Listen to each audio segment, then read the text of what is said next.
The Assembly will hear an address by His Excellency Joseph R. Biden, Jr., President of the United States of America.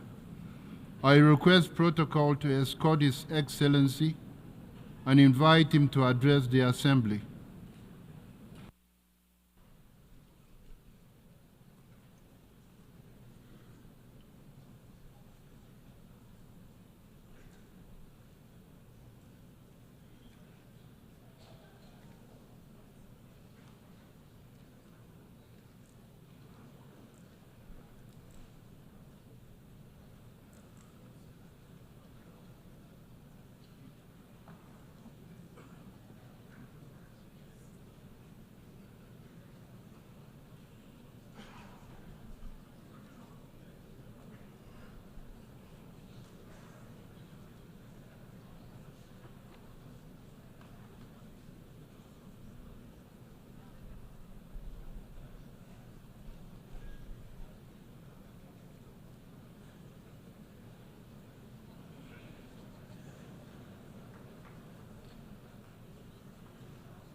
My fellow leaders, today is the fourth time I've had the great honor of speaking to this assembly as President of the United States.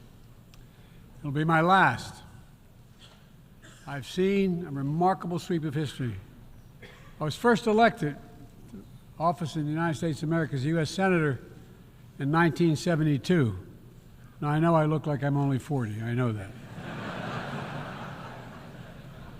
I was 29 years old. Back then, we were living through an inflection point, a moment of tension and uncertainty. The world was divided by the Cold War. The Middle East was headed toward war. America was at war in Vietnam. At that point, the longest war in America's history. Our country was divided and angry, and there were questions about our staying power and our future. But even then, I entered public life not out of despair, but out of optimism. The United States and the world got through that moment. It wasn't easy or simple without significant setbacks. But we would go on to reduce the threat of nuclear weapons through arms control, and then go on to bring the Cold War itself to an end. Israel and Egypt went to war, but then forged a historic peace. We ended the war in Vietnam. The last year in Hanoi, I met with the Vietnamese leadership. We elevated our partnership to the highest level. It's a testament to the resilience of the human spirit and the capacity for reconciliation. That today, the United States and Vietnam are partners and friends. And it's proof that even from the horrors of war, there's a way forward. Things can get better. We should never forget that. I've seen that throughout my career. In the 1980s, I spoke out against apartheid in South Africa. And then I watched the racist regime fall. In the 1990s, I worked to hold Milosevic accountable for war crimes. He was held accountable. At home, I wrote and passed the Violence Against Women Act to end the scourge of violence against women and girls, not only in America, but across the world, as many of you have as well. But we have so much more to do, especially against rape and sexual violence as weapons of war and terror. We were attacked on 9/11 by al-Qaeda and Osama bin Laden. We brought him justice. Then I came to the presidency at another moment of crisis and uncertainty. I believed America had to look forward. New challenges, new threats, new opportunities were in front of us. We needed to put ourselves in a position to see the threats, to deal with the challenges, and to seize the opportunities as well. We need to end the era of war that began on 9/11. As Vice President to President Obama, he asked me to work to wind down the military operations in Iraq and we did, painful as it was. When I came to office as president, Afghanistan had replaced Vietnam as America's longest war. I was determined to end it, and I did. It was a hard decision, but the right decision. 4 American presidents had faced that decision, but I was determined not to leave it to the 5th. It was a decision accompanied by tragedy. 13 brave Americans lost their lives, along with hundreds of Afghans in a suicide bomb. I think those lost lives, I think of them every day.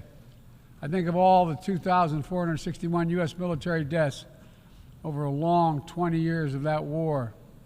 20,744 American servicemen wounded in action. I think of their service, their sacrifice, and their heroism. I know other countries lost their own men and women fighting alongside us. We honor their sacrifices as well. To face the future, I was also determined to rebuild my country's alliances and partnerships to a level not previously seen. We did just that, from traditional treaty alliances to new partnerships like the Quad with the United States, Japan, Australia, and India. I know many look at the world today and see difficulties and react with despair, but I do not. I won't. As leaders, we don't have the luxury. I recognize the challenges from Ukraine to Gaza to Sudan and beyond. War, hunger, terrorism, brutality, record displacement of people, a climate crisis, democracy at risk, strains within our societies, the promise of artificial intelligence and its significant risk. The list goes on. But maybe because all I've seen and all we have done together over the decades, I have hope. I know there is a way forward. In 1919, the Irish poet William Butler Yeats described a world, and I quote, "where things fall apart, the center cannot hold, mere anarchy is loosed upon the world," end of quote. Some may say those words describe the world not just in 1919, but in 2024. But I see a critical distinction. In our time, the center has held. Leaders and people from every region and across the political spectrum have stood together, turned the page. We turned the page on the worst pandemic in a century. We made sure COVID no longer controls our lives. We defended the UN Charter and ensured the survival of Ukraine as a free nation. My country made the largest investment in climate, clean energy, ever anywhere in history. There will always be forces that pull our countries apart and the world apart. Aggression, extremism, chaos, and cynicism. A desire to retreat from the world and go it alone. Our test is to make sure that the forces holding us together are stronger than those that are pulling us apart. That the principles of partnership that we came here each year to uphold can withstand the challenges. That the center holds once again. My fellow leaders, I truly believe we're at another inflection point in world history, where the choices we make today will determine our future for decades to come. Will we stand behind the principles that unite us? Will we stand firm against aggression? Will we end the conflicts that are raging today? Will we take on global challenges like climate change, hunger, and disease? Will we plan now for the opportunities and risk of a revolutionary new technologies? I want to talk today about each of these decisions and the actions, in my view, we must take. To start, each of us in this body has made a commitment to the principles of the UN Charter to stand up against aggression. When Russia invaded Ukraine, we could have stood by and merely protested.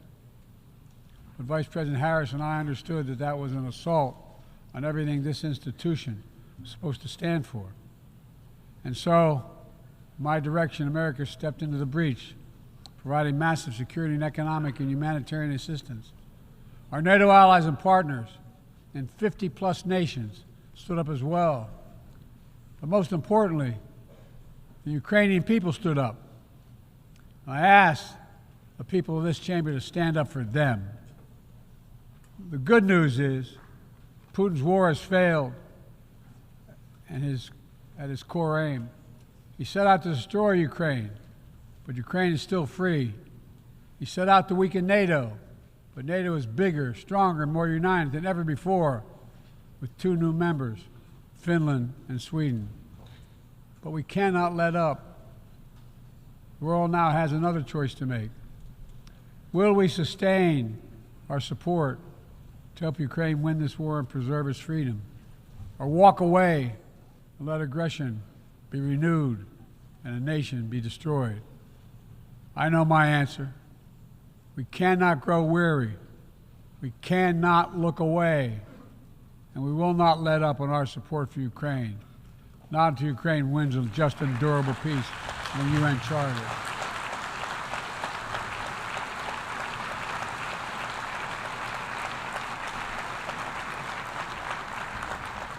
We also need to uphold our principles as we seek to responsibly manage the competition with China so it does not veer into conflict. We stand ready to cooperate on urgent challenges for the good of our people and the people everywhere. We recently resumed cooperation with China to stop the flow of deadly synthetic narcotics. I appreciate the collaboration. It matters for the people of my country and many others around the world. On matters of conviction, the United States is unabashed, pushing back against unfair economic competition, against military coercion of other nations and in the South China Sea, in maintaining peace and stability across the Taiwan Straits, in protecting our most advanced technologies so they cannot be used against us or any of our partners. At the same time, we're going to continue to strengthen our network of alliances and partnerships across the Indo-Pacific. These partnerships are not against any nation. They're building blocks for a free, open, secure, and peaceful Indo-Pacific. We're also working to bring greater measure of peace and stability to the Middle East. The world must not flinch from the horrors of October 7th. Any country would have the right and responsibility to ensure that such an attack can never happen again. Thousands of armed Hamas terrorists invaded a sovereign state, slaughtering and massacring more than 1,200 people, including 46 Americans, in their homes and at a music festival. Despicable acts of sexual violence, 250 innocents taken hostage. I've met with the families of those hostages. I've grieved with them. They're going through hell. Innocent civilians in Gaza are also going through hell. Thousands and thousands killed, including aid workers. Too many families dislocated, crowding into tents, facing a dire humanitarian situation. They did not ask for this war that Hamas started. I put forward with Qatar and Egypt a ceasefire and hostage deal. It's been endorsed by the UN Security Council. Now is the time for the parties to finalize its terms, bring the hostages home, and secure security for Israel and Gaza free of Hamas' grip, ease the suffering in Gaza, and end this war. On October 7th,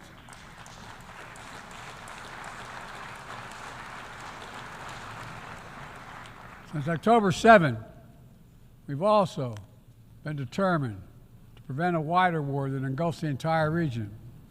Hezbollah, unprovoked, joined the October 7th attack, launching rockets into Israel. Almost a year later, too many on each side of the Israeli-Lebanon border remain displaced. A full-scale war is not in anyone's interest. Even if the situation has escalated, a diplomatic solution is still possible. In fact, it remains the only path to lasting security to allow the residents from both countries to return to their homes and the border safely. And that's what we're working tirelessly to achieve. As we look ahead, we must also address the rise of violence against innocent Palestinians on the West Bank and set the conditions for a better future, including a two-state solution where the world where Israel enjoys security and peace and full recognition and normalized relations with all its neighbors, where Palestinians live in security, dignity, and self-determination in a state of their own.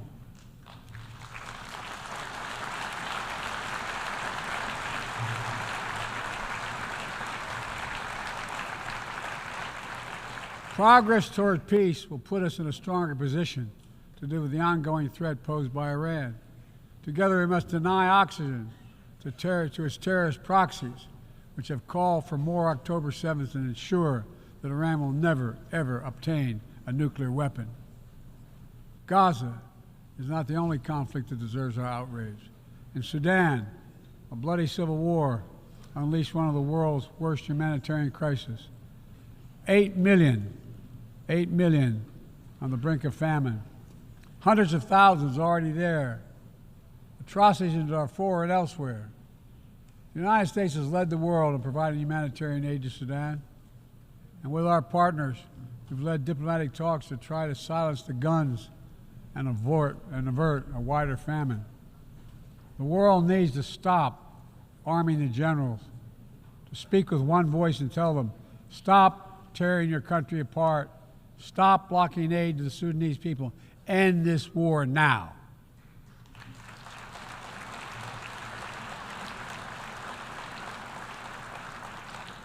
But people need more than the absence of war. They need a chance to live in dignity. They need to be protected from the ravages of climate change, hunger, and disease. Our administration has invested over $150 billion to make progress and other sustainable development goals. It includes $20 billion for food security, over $50 billion for global health. We've mobilized billions more in private sector investment. We've taken the most ambitious climate action in history. We've moved to rejoin the Paris Agreement on day one. And today, my country is finally on track to cut emissions in half by 2030. On track to honor my pledge to quadruple climate financing to developing nations with $11 billion thus far this year. We've rejoined the World Health Organization, donating nearly 700 million doses of COVID vaccine to 117 countries. We must now move quickly to face Mpox outbreak in Africa. We're prepared to commit $500 million to help African countries prevent and respond to Mpox and to donate 1 million doses of Mpox vaccine now.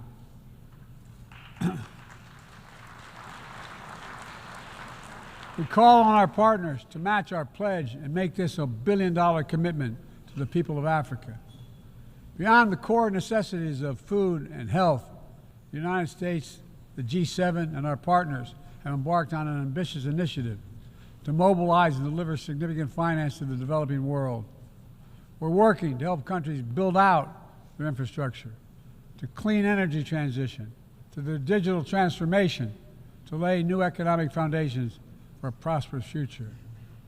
It's called the Partnership for Global Infrastructure and Investment. We've already started to see the fruits of this emerge in Southern Africa and Southeast Asia and in the Americas. We have to keep it going. I want to get things done together. In order to do that, we must build a stronger, more effective, and more inclusive United Nations.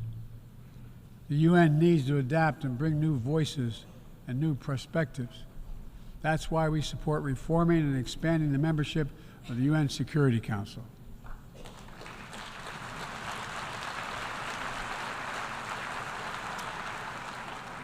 Our UN ambassador just laid out our detailed vision to reflect today's world, not yesterday's. It's time to move forward. The Security Council, like the UN itself, needs to go back to the job of making peace, of brokering deals to end wars and suffering. And to stop the spread of the most dangerous weapons, of stabilizing troubled regions in East Africa, from East Africa to Haiti, to Kenya-led mission that's working alongside the Haitian people to turn the tide. We also have a responsibility to prepare our citizens for the future. We'll see more technological change, I argue, in the next 2 to 10 years than than we have in the last 50 years. Artificial intelligence is going to change our ways of life, our ways of work, and our ways of war. It could usher in scientific progress at a pace never seen before, and much of it could make our lives better. But AI also brings profound risks, from deep fakes to disinformation, to novel pathogens, to bioweapons. We've worked at home and abroad to define the new norms and standards. This year, we achieved the first ever General Assembly resolution on AI to start developing global rules of the road. We also announced a declaration on the responsible use of AI, joined by 60 countries in this chamber. But let's be honest, this is just the tip of the iceberg, what we need to do to manage this new technology. Nothing is certain about how AI will evolve or how it will be deployed. No one knows all the answers. My fellow leaders, it's with humility I offer two questions. First, how do we as an international community govern AI? As countries and companies race to uncertain frontiers, we need an equally urgent effort to ensure AI's safety, security, and trustworthiness. As AI grows more powerful, it also must grow more responsive to our collective needs and values. Benefits of all must be shared equitably.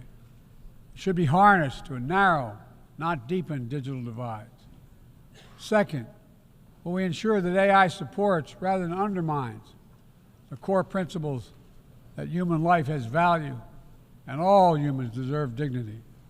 We must make certain that the awesome capabilities of AI will be used to uplift and empower everyday people, not to give dictators more powerful shackles on the human spirit. In the years ahead, there may well be no greater test of our leadership than how we deal with AI. Let me close with this. Even as we navigate so much change, one thing must not change.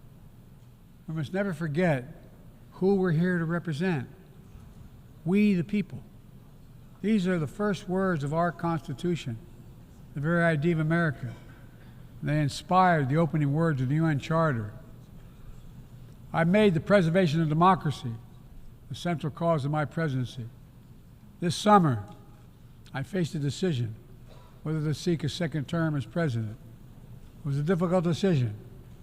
Being president has been the honor of my life. There's so much more I want to get done. As much as I love the job, I love my country more. I decided after 50 years of public service, it's time for a new generation of leadership to take my nation forward.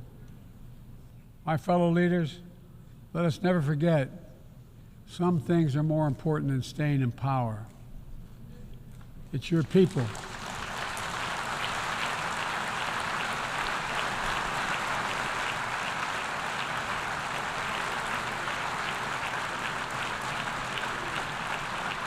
It's your people that matter the most. Never forget, we are here to serve the people, not the other way around. Because the future will be won by those who unleash the full potential of their people, to breathe free, to think freely, to innovate, to educate, to live and love openly without fear. That's the soul of democracy. It does not belong to any one country. I've seen it all around the world, and the brave men and women who ended apartheid, brought down the Berlin Wall, fight today for freedom and justice and dignity. We saw it, that universal yearning for rights and freedom in Venezuela, where millions cast their vote for change that hadn't been recognized. But it can't be denied. The world knows the truth. We saw it in Uganda, LGBT activists demanding safety and recognition of their common humanity. We see it in citizens across the world peacefully choosing their future. From Ghana to India to South Korea, nations representing 1/4 of humanity who will hold elections this year alone. It's remarkable, the power of we the people, that makes me more optimistic about the future than I've ever been. Since I was first elected to the United States Senate in 1972, every age faces its challenges. I saw it as a young man. I see it today. But we are stronger than we think. We're stronger together than alone. And what the people call impossible is just an illusion. Nelson Mandela taught us, and I quote, "It always seems impossible until it's done. It always seems impossible until it's done." My fellow leaders, there is nothing that's beyond our capacity if we work together. Let's work together. God bless you all, and may God protect all those who seek peace. Thank you.